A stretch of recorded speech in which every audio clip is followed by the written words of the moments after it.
¿Qué tal, mis cibernautas? Tengan todos ustedes muy buenas tardes. Les saluda Juan Pablo Rodríguez desde la sede de MD Saltillo Televisión, primer canal por internet de aquí yo creo que del norte de México. Ya tenemos en la red 3 años y nos da mucho gusto que nos estén escuchando. Pues saludo, ya les decía, y vamos a empezar con la cuestión de la economía mundial. Yo ya había dicho aquí, constantemente no me hacen caso. Les decía yo que la economía mundial, ya la CEPA le está diciendo, el Fondo Monetario Internacional, van a bajar los crecimientos a nivel mundial. Claro, esto impactado básicamente por China, segunda economía del mundo, y casi equivalente en TPP, es decir, hablamos en poder de compra, perdón, PPP, es el producto, de acuerdo al poder de compra, el chino más o menos es muy parecido al de Estados Unidos, aunque China tiene 1.300 millones de habitantes, los Estados Unidos con 320. Bien, pues en efecto el mundo está ahorita entrando a un proceso que yo le llamo, o que le llamaba también Somers de la Universidad de Harvard, un bajo crecimiento secular, e implica que pues las economías del tercer mundo, concretamente América Latina, algunas de ellas, vayan a decrecer como Brasil, Venezuela, otras van a estar casi en cero como Argentina, como Chile, no sé, ahorita no he visto las cifras de Chile, otras creciendo un poco más como el Perú, como Panamá y otros países del Caribe. Pero lo que sí es para México, pues se está hablando de que su economía, que originalmente se había previsto que crecería para el 3.94% para este año, pues si crecemos el 1.9 nos vamos a ir pues muy satisfechos según, a pesar de las opiniones del secretario de Hacienda, pues que no le atina nada.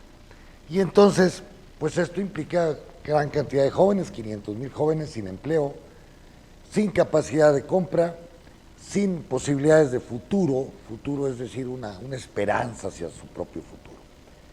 Pero el fenómeno mexicano no se queda ahí, es un fenómeno mundial.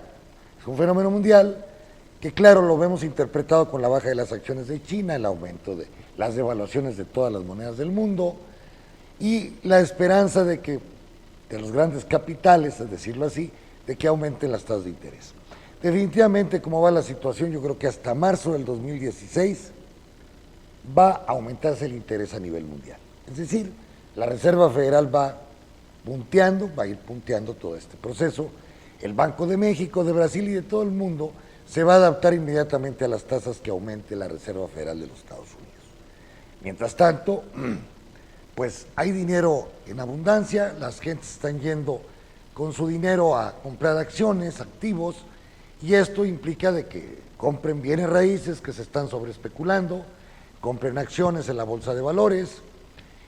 Claro, actualmente hubo un reajuste ya en bolsas de valores y de 150% o 100% que iba ganando la bolsa china de Shanghái, pues ahorita va ganando un 30% moderado, 30-40%, pero otras economías ya sus bolsas en todo el año no han ganado nada. Entonces, ahí hay un artículo en Project Syndicate del señor Turner, que fue asesor o exdirector, digámosle así, en Londres, exdirector de la Autoridad de Servicios Financieros y también miembro de la política, el Comité de Política Financiera del Reino Unido. Y él habla dice que, pues, coincido con él, que durante 2 años los mercados financieros han estado prediciendo que las tasas de interés van a bajar, van a subir.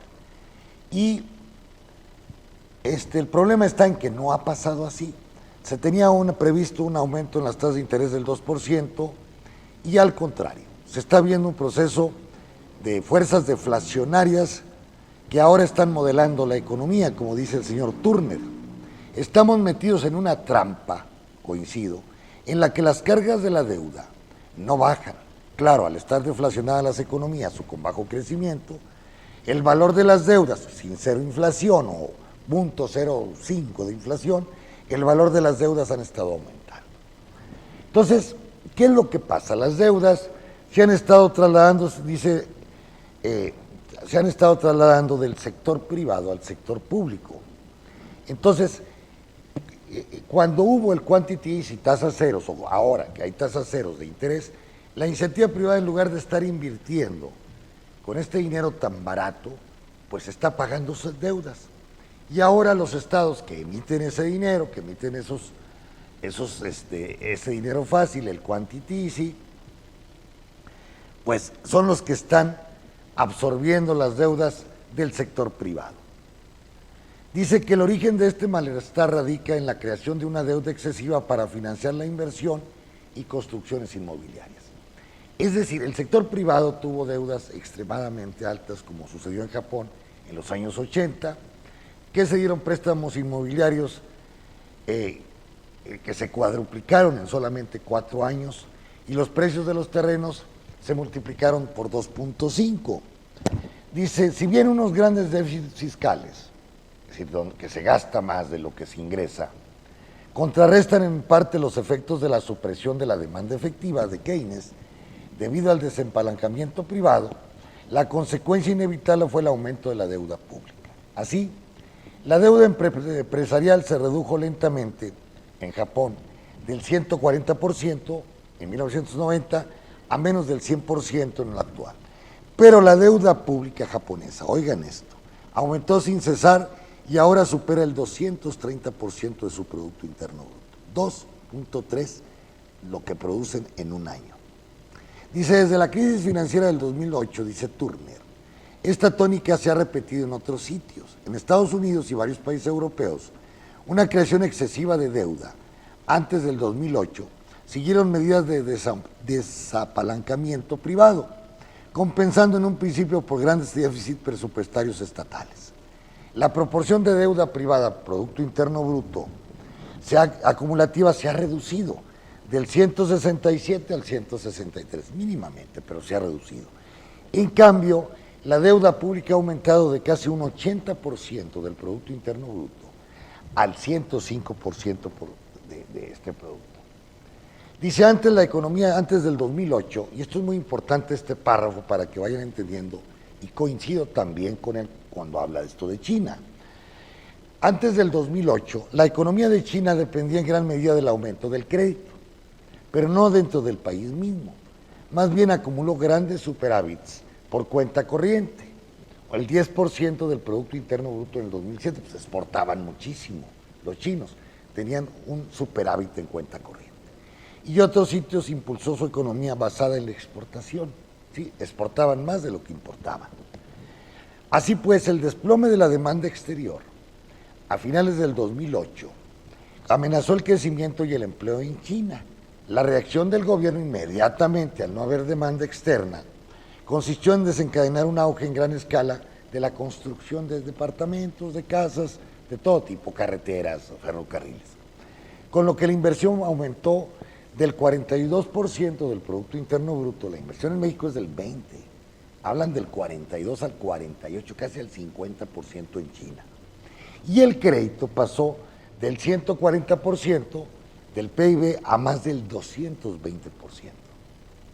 Dice, ahora este auge pues, se ha terminado, dice, y ha dejado edificios de 2 pisos, de varios pisos, en ciudades de segunda y tercera categoría que nunca llegarán a estar ocupados. Y préstamos a administradores locales y empresas paraestatales que nunca se saldarán. El aumento de la producción industrial en China puede estar próximo a cero, aunque cifras oficiales hablan del 6-7%. Según Turner, China no está creciendo. Dentro de China, las consecuencias para el crecimiento pueden ser menos duras o impactantes de lo que algunos comentaristas temen. Un mercado laboral, y ahí también coincido, un mercado laboral que está volviéndose rápidamente más rígido, está subiendo los salarios reales, ciertamente. Había aumentado mucho la productividad al 10-12%, pero los salarios estaban aumentando al 7%. China está reconvirtiendo de una economía de exportación a una economía de consumo, del sector servicios, básicamente. Es decir, generando muchos empleos en bancos, en McDonald's, en toda actividad comercial. Dice, el consumo de los hogares está aumentando intensamente y un sector de servicios boyante está contribuyendo a crear 10 millones, oigan esto, Estados Unidos genera 2 millones de empleos al año, 2.200.000, ellos están contribuyendo con 10 millones de nuevos puestos de trabajo. Pero para la economía mundial las consecuencias de la espectacular desaceleración del 10 al 7, al 6 o al 5 de China, pues le está partiendo su madre al Brasil, creando presiones deflacionarias en toda Asia.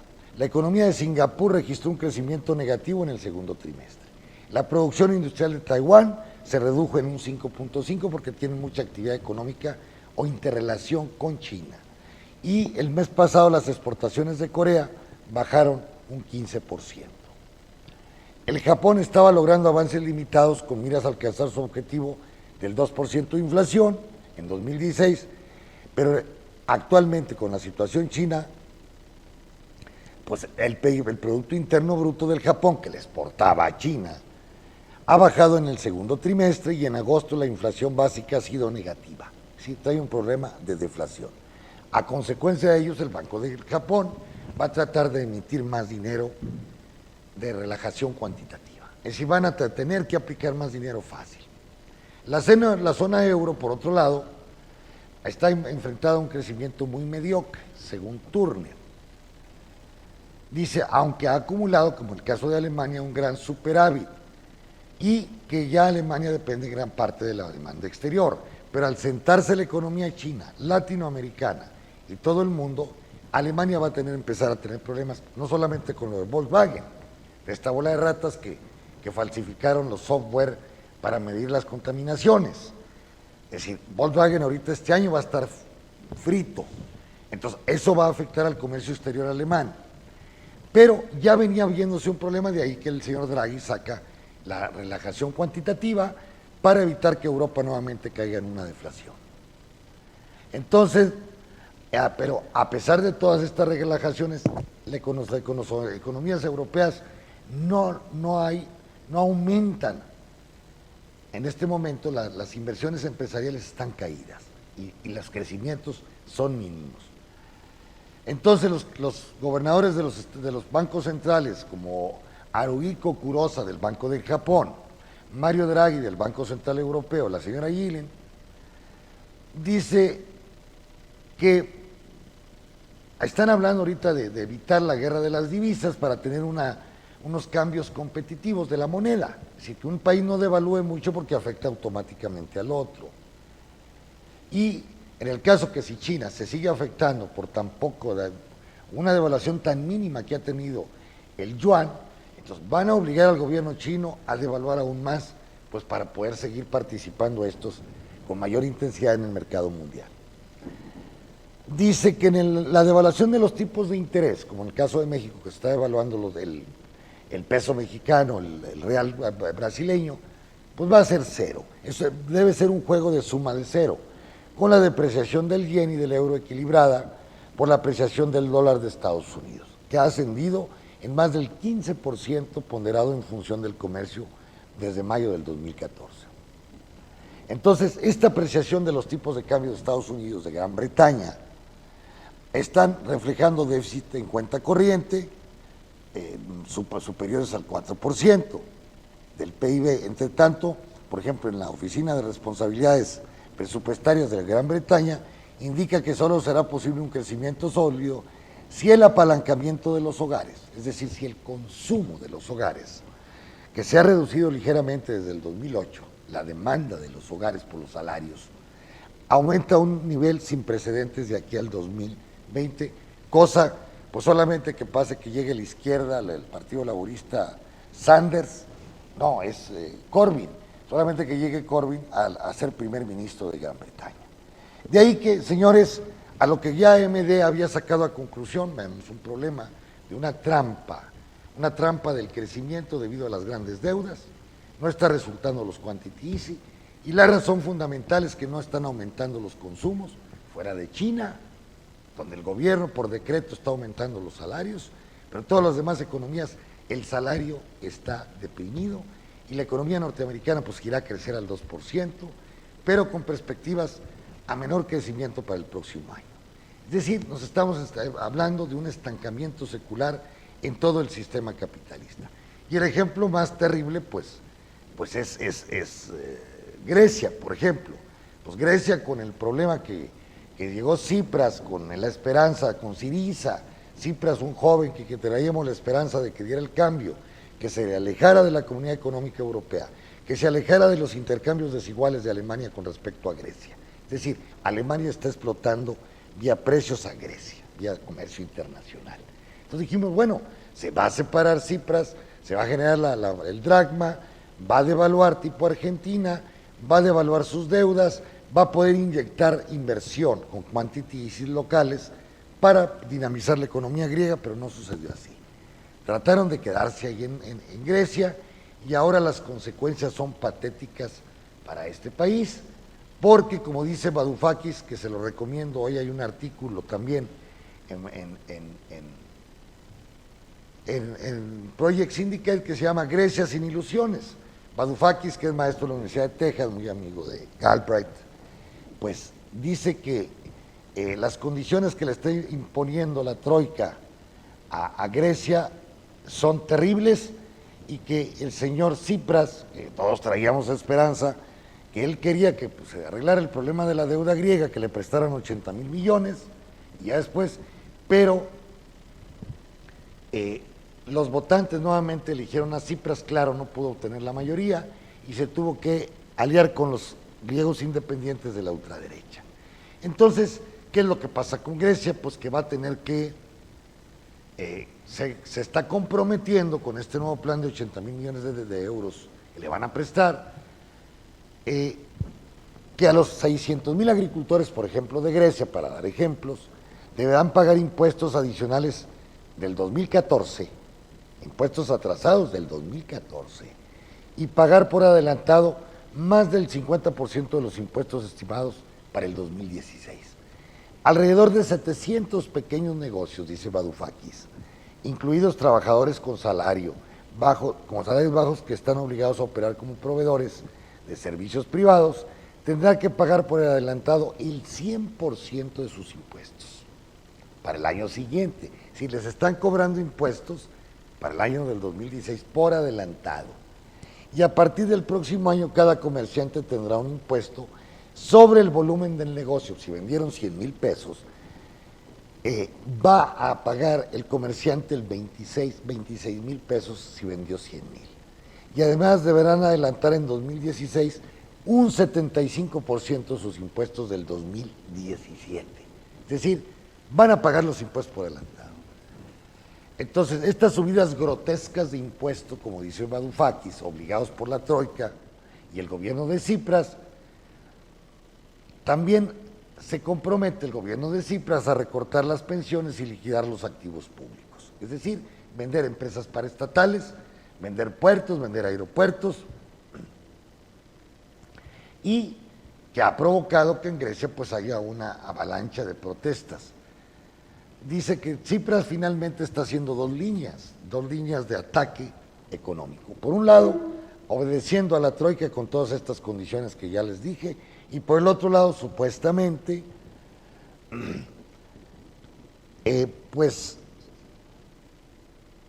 a meterles más impuestos a la burguesía griega. Cosa que, como dice Varoufakis, pues la burguesía va a tratar de organizarse, va a tratar de tumbar a Tsipras, y mientras tanto el gobierno griego pues va a quedar con una deuda de más del 200% de su Producto Interno Bruto, van a empobrecer a toda Grecia, no va a poder pagar, y la otra que queda, como decía el Fondo Monetario Internacional, es que le hagan una quita tipo Argentina de su deuda, de 200 bajarla a $100,000, 100,000 millones, por ejemplo. Pero pues esto se va a ver viendo con las condiciones que se vayan dando en el proceso de supuesta recuperación de la economía griega. Si Grecia está metido dentro del órgano internacional, dentro de un contexto internacional adverso que la ha llevado a la deflación, al bajo crecimiento, deterioro de las condiciones de vida, el no pago de la deuda, y estas condiciones impuestas por la Troika lo único que le van a hacer a Grecia es complicarle su salida. No va a poder pagar Grecia. Yo ya llevo llevo la cuestión a esa conclusión. Finalmente dice, el gobierno tendrá que acabar con dos dragones, dice Varoufakis. La incompetencia de la administración pública griega, que es súper corrupta y lenta, tipo la mexicana, y el ingenio inagotable de una oligarquía que se sabe defender y que se lleva su dinero normalmente al exterior, como también sucede aquí en México. Entonces, jóvenes, el fenómeno griego no es más que la interpretación de la propia crisis internacional, que a la cual nos estamos llegando el 16, con una recesión probable para el 16 y para el 17. Y bueno, aquí a nivel nacional, pues la noticia y a nivel mundial es que México firmó, el secretario de Economía de México, de la Universidad de Nuevo León, que firmó el señor el Tratado del Pacífico. Es decir, un tratado que se había planteado por el señor Barack Obama, y entonces, pues ahora se abre el TPP, que es un tratado de Pacífico, es decir, un tratado de libre comercio de 16 países, parece que son del Pacífico. No sé, déjenme ver a cuántos países son los que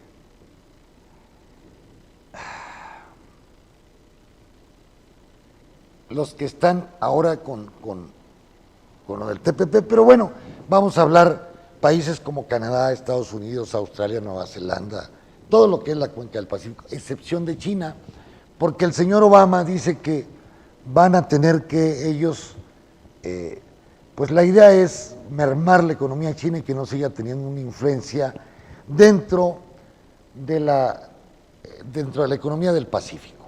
Y claro, estos jóvenes, pues es condenar a China, es decir, la van cercando. Los Estados Unidos no quieren que China sea la primera economía del mundo.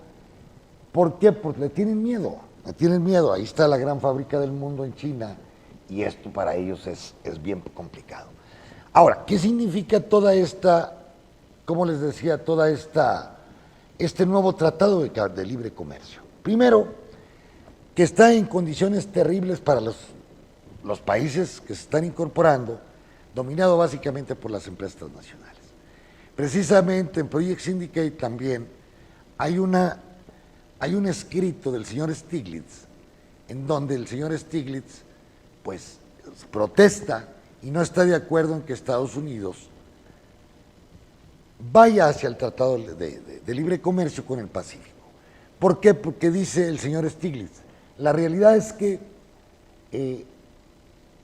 este Tratado de Libre Comercio sirve para que las transnacionales puedan tener un libre juego en toda la zona del Pacífico. Son 800 millones de habitantes, son 25% del Producto Interno Bruto Mundial, ahí se da ahí del comercio mundial. El ATP le llaman,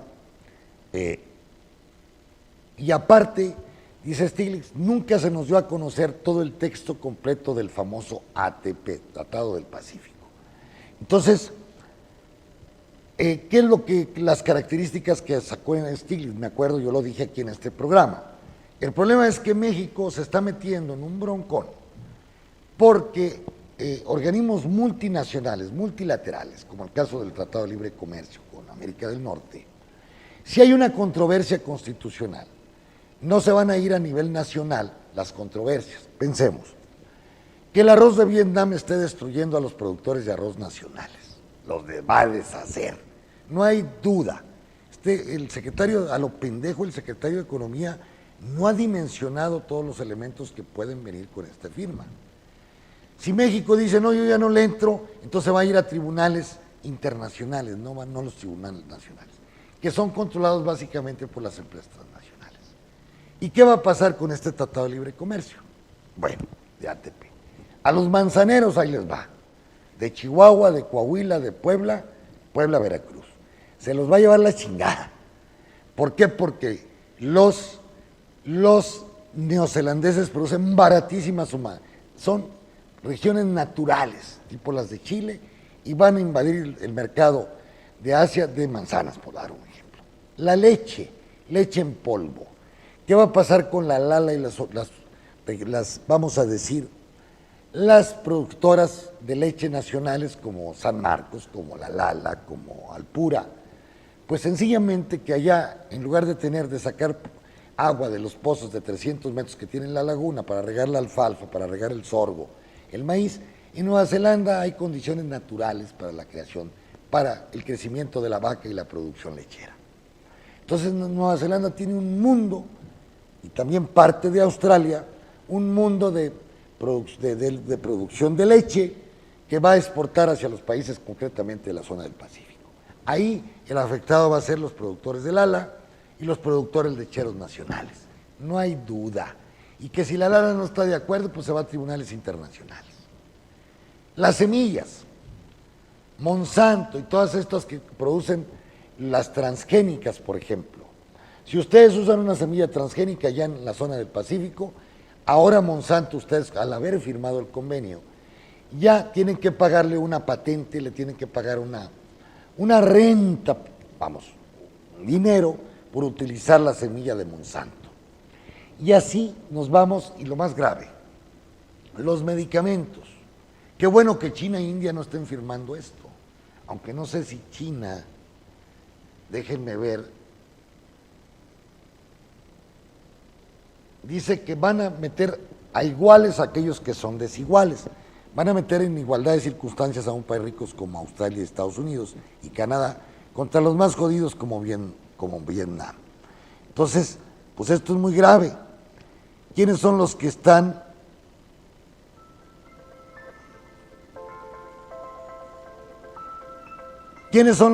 protestando? Pues ya van a empezar muchos jóvenes, van a empezar muchos a protestar.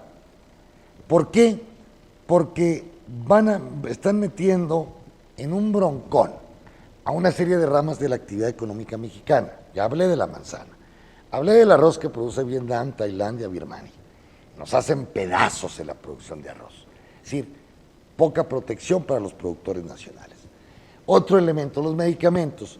Muchas gentes en México son muy pobres. En México tenemos el peor. El salario en Malasia es el doble que el nuestro, para que me entiendan. El salario mínimo mexicano es de vergüenza internacional. 70 pesos equivalentes a $50 diarios. Digo, $5 diarios, perdón. $5. Entonces, ¿qué va a pasar? Al firmar México esto e irnos a organismos transnacionales o supranacionales que están controlados por las transnacionales, por las empresas transnacionales, no por los estados-nación. Antiguamente o en este momento ustedes tienen un medicamento que tiene 10 años y se libera. Cualquiera puede producir ese medicamento. Son los famosos genéricos que nosotros conocemos en las farmacias. Genéricos aquí en las farmacias. Ya las grandes empresas norteamericanas que producen los medicamentos para el cáncer, para el corazón, ya no van a verse amenazados por la liberación de estos medicamentos, como el Lipitor. Pues el Lipitor era muy bueno para el corazón, para la cuestión del colesterol, por ejemplo, pues se va a liberar y cualquier país como China e India, que producen mucho más barato estos medicamentos, lo van a poder hacer ahorita, pero a partir del Tratado de Libre Comercio del Pacífico ya no lo van a poder hacer. Eso quiere decir que las transnacionales van a seguir recibiendo grandes millonadas carretonadas de dinero por las patentes que supuestamente ellos obtuvieron o inventaron del medicamentos. Pero el tercer mundo se va a ver súper afectado con este desgarriate de medicamentos, pues por si no tenemos dinero, salarios de hambre, salarios de miedo en México. Pues ahora con los medicamentos más caros, controlados por las transnacionales, menos la gente va a tener para comprar un medicamento básico para enfermedades pues, que son muy graves, como cáncer, como corazón y lo que ustedes quieran. Bien, entonces, también hablan del salario, que todos los países deben tener salario, pero no dicen qué salario. Pues sí, México tiene un salario de mugre, de mierda, que ha impuesto el gobierno de Peña Nieto. Les digo que Malasia tiene un doble salario que México. $250 al mes. México, ¿cuántos dólares tiene? Échenle cuentas. 70 pesos diarios. 7 por 3, 21, 2,100 pesos. Sí, México está pésimamente con respecto a Malasia en la cuestión. Entonces, Probablemente van a decir, pues Vietnam no tiene salario mínimo, pero lo van a imponer, pero en Vietnam tienen un capitalismo de Estado, era un gobierno socialista que va hacia un capitalismo de Estado. Entonces, pero hay otro problema, no solamente en la cuestión de tipo agrícola que les estoy hablando, estoy también hablando de la cuestión automotriz que nos afecta aquí, en este caso a Ramos Arizpe y a todo México. En el Tratado de Libre Comercio, cualquier carro consumido en México tiene que tener el 60% de contenido nacional. Quiere decir que mínimamente el monobloc, las llantas, los amortiguadores son producidos en México. Ahora con este nuevo tratado se está yendo el porcentaje a un 30 a 35%. Es decir, las actividades nacionales se van a ver afectadas, porque las empresas transnacionales gringas, General Motors, Chrysler, pues se van a ir a Birmania, Tailandia, Filipinas, que son más pobres que nuestro país, producir ahí gran parte de sus piezas, mandarlas a México y luego armar para Estados Unidos. Pero ¿qué va a pasar con México? Se va a ver afectado el aparato productivo mexicano. En la metalmecánica pasa lo mismo, Ya hablé de Nueva Zelanda con la leche, con las manzanas, con los granos. En el caso de Australia con los productos mineros. Canadá pues de todo tiene, de bosques, de agricultura, ganadería. Entonces, ¿qué va a pasar con el ganado del norte de México? Al ya haber una liberación del tratado, ahorita que Australia no puede exportar su ganado, no duden ustedes que lo va a empezar a exportar a Estados Unidos. ¿Qué va a pasar con los exportadores de México a Estados Unidos? Pues se van a ver afectados. Entonces, este secretario de Economía, como el secretario de Hacienda, son una vergüenza para este país. De ahí que el señor Stiglitz dice, por favor, revisen. Dice, por ejemplo, en la cuestión aeroespacial, en la cuestión, por ejemplo, en la cuestión en Estados Unidos hay muchas protestas por los sindicatos, porque dice, lo único que van en búsqueda es de bajos salarios y destrucción de los aparatos productivos en los Estados Unidos. El Congreso, dicen los trabajadores, pasarán la factura a aquellos miembros del Congreso, a aquellos senadores y diputados que voten por este ATP. Dice también,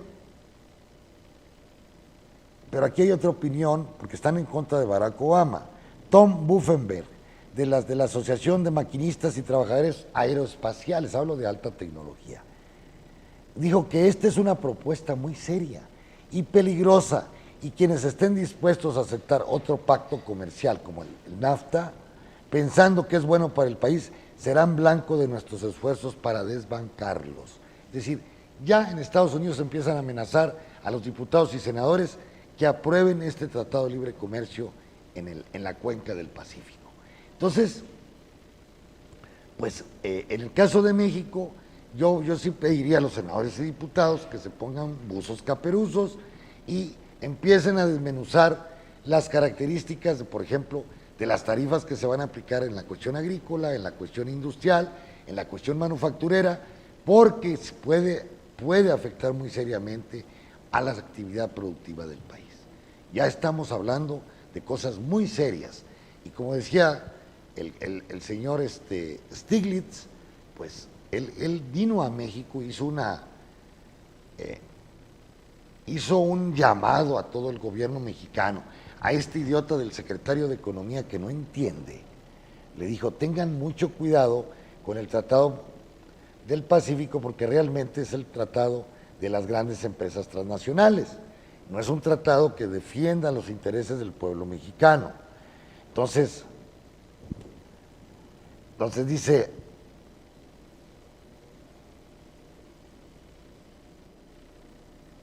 déjenme leer un párrafo.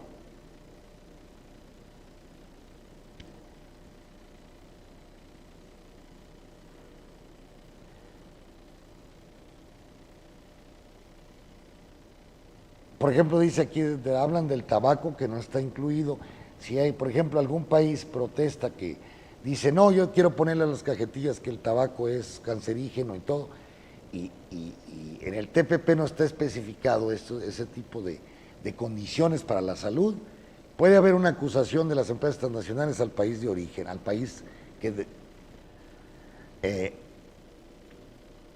puede haber problemas para los países que traten de impedir, por ejemplo, el consumo del tabaco. a Philip Morris puede estar acusando. Igualmente habla de los medicamentos. Entonces lean el artículo del señor Stiglitz y van a ver ustedes que por eso le pidió al gobierno mexicano que analizara muy bien lo del ATP, porque pues puede tener varias consecuencias, unas grandes consecuencias, no solamente en la economía mexicana, en la economía sudamericana, en el caso de Chile, Perú, en el caso de México, no sé si Colombia parece que no está dentro de él, pero en el caso decían, bueno, es que hay que protegernos contra China. No jodas, esto es para beneficiar a las grandes empresas transnacionales.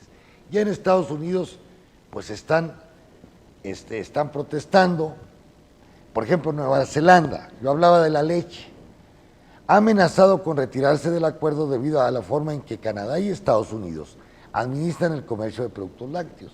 Estados Unidos y Canadá tienen grandes subsidios a los agricultores, cosa que no pasa en México ni en Nueva Zelanda. Australia no está contenta en la forma en que Estados Unidos y México administran el comercio del azúcar.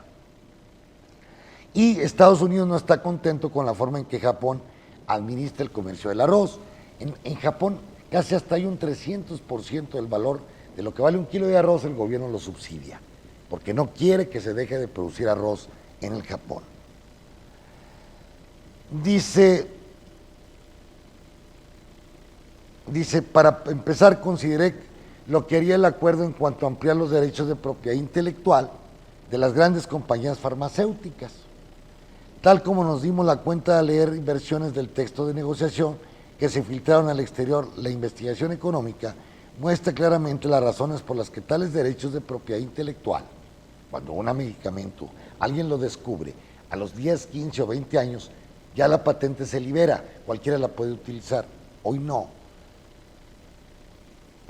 Entonces dicen ellos que aquí las transnacionales están tratando de que las patentes no tengan vigencia, que sean para siempre. Cuando el Tribunal Supremo invalidó la patente Myriad sobre los genes BRCA, condujo a una expansión rápida de la innovación, lo que a su vez se tradujo en mejores pruebas de detección a menores costos.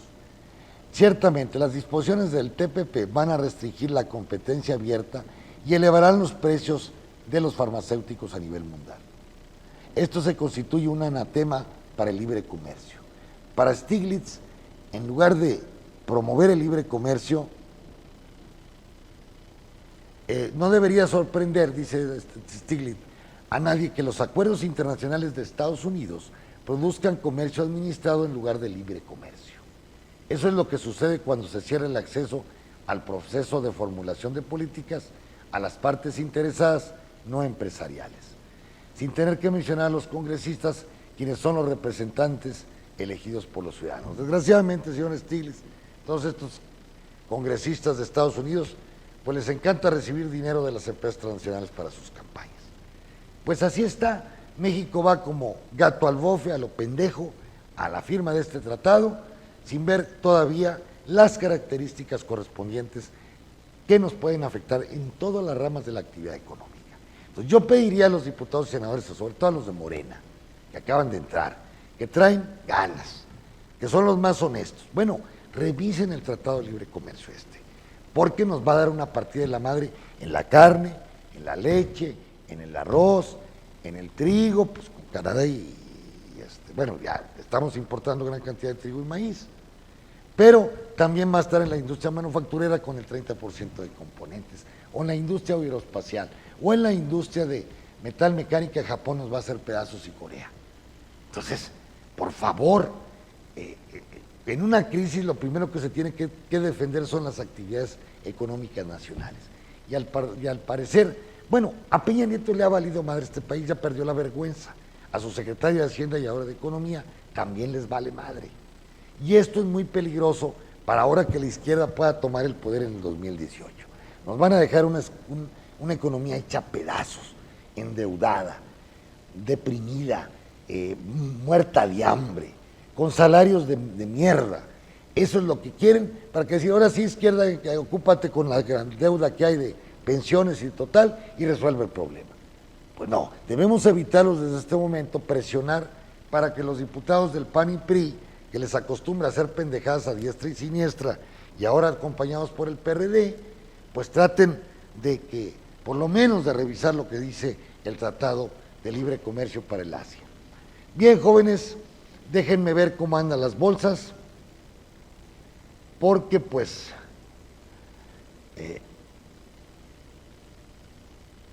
vamos a ver cómo andan los mercados actualmente. Van subiendo, el Standard & Poor's 0.38, el Dow Jones está subiendo 0.7 parece. En Asia Pacífico, vamos a ver cómo estuvieron los mercados. Subiendo muy bien el Nikkei 500, el 0.35. En el caso de Japón, Shanghái subiendo el 0.48, la bolsa va ganando un 30% en el año, ya es razonable. En el mes ha perdido 3.60 Shanghái, y el Shenzhen pues subiendo el 0.29 y en el año ha subido 28.88. Hong Kong subiendo 3.88, el Standard & Poor's el 0.87, el Hang Seng 3.13 subiendo, y en el caso de Corea, el Kospi de las 200 más importantes subiendo el 1.39, y en India también el Standard & Poor's de India subiendo el 0.28. En lo que concierne a Europa, ¿cómo estuvieron los mercados europeos? Ahí voy. Muy bien. En Gran Bretaña, pues bajando la bolsa al 0.02, 0.16 subiendo el FTSE mínimamente. En Francia el CAC 40 subiendo también, 0.14 mínimamente. Alemania, que es la más importante, subiendo el 0.68. Grecia bajando subiendo el 1.40. Dinamarca bajando el 0.42. Finlandia subiendo el 0.06. Y así me voy. Fíjense, Rusia subiendo el 0.53. En el año ya el MISEX ruso va subiendo casi un 20%. Y Suiza bajando el 1.31, el mercado suizo 1.40. En lo que concierne a América y América Latina, ahí vamos a observar que el Dow Jones va ganando, mínimamente, pero va ganando. Va ganando el 0.50, ¿no? Va bien. El 0.41 del Standard & Poor's y el Nasdaq el 0.50. Argentina subiendo 2.57, increíble. El Merval va subiendo el 2.86, 1.90, y en el año van perdiendo, pues va igual la bolsa argentina. Brasil subiendo el 1.13, aunque en el año va perdiendo cerca del 15%. Y México finalmente, la bolsa mexicana subiendo el 0.37, pero en el año ya lleva una pérdida del 1.83. ¿Y qué decir de las commodities? ¿Verdad? Pues que el petróleo, que es la clave para nosotros, subiendo las commodities, no, bajando el 0.18 de acuerdo al índice Bloomberg en general, energía bajando el 0.72, el West Texas a 47.81 el barril. Es que no ha estado estos días, he andado produciendo nuez. Esta es la nuez que nosotros producimos acá en el norte de México. Y en el caso, por ejemplo, del Brent, bajando 0.49. Entonces la mezcla mexicana pues debe andar a $42, ¿verdad? El caso del gas natural también subiendo porque ya vienen los inviernos, pero el oro bajando el 0.03, no hay concordancia, y la plata subiendo el 0.35. En lo que concierne a la agricultura, pues se está recuperando el ganado en pie para salud aquí de todos los exportadores, porque yo dije, pues ya cayó y va a seguir cayendo, ¿no? Se está recuperando algo el precio del ganado.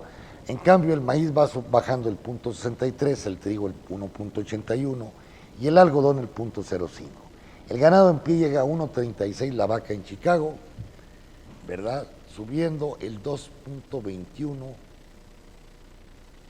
en este día. Bien, jóvenes, pues son más importantes, léanse sobre el TPP, el Tratado de Libre Comercio, y quienes ganan. Hay un artículo en Bloomberg, quiénes son los que van a ganar, quiénes son los que van a perder con este Tratado de Libre Comercio. Y hay otros análisis, ¿verdad? ¿Quiénes son los que van a firmar este tratado? Estados Unidos, Canadá, Japón, Australia, Brunei, Chile, Malasia, México, Nueva Zelanda, Perú, Singapur y Vietnam. No está incluido China. Dice que en caso de los carros, Japón va a ser el más ganador, porque va a poder tener acceso a la industria, a la industria de los autos en Estados Unidos, y aquí el perdedor también es México. También Japón va a tener que disminuir sus impuestos sobre la importación de arroz, que viene básicamente del Vietnam. Y